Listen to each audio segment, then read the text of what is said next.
કઈ શુદ્ધિકરણ તકનીકનો ઉપયોગ ઊંચું ઉત્કલન બિંદુ ધરાવતા પ્રવાહી સંયોજનો એવા સંયોજનો કે તેના ઉત્કલન બિંદુ નજીક વિઘટન પામે છે એના માટે થાય છે?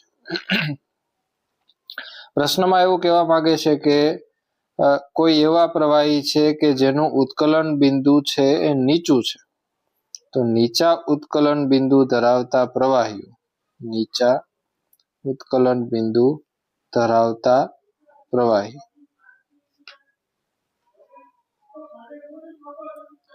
કે જે ઊંચું આપણે તાપમાન આપીએ તો એનું વિઘટન થઈ જતું હોય છે, અને વિઘટન થઈ જાય તો એ પ્રક્રિયા છે એ આપણા કામની રહેતી નથી. તો એના માટે તો આપણે એનું ઉત્કલન બિંદુ ઘટાડવા માટે શું કરવું જોઈએ? તો આપણે ઓછા દબાણે નિસ્યંદન પદ્ધતિ વાપરવી જોઈએ, કારણ કે જેમ આપણે દબાણ ઘટાડીએ એમ ઉત્કલન બિંદુ ઘટે છે. દબાણ ઘટે તેમ ઉત્કલન બિંદુ ઘટે છે. તેથી આપણે ઓછા દબાણે નિસ્યંદન પદ્ધતિ વાપરવી જોઈએ.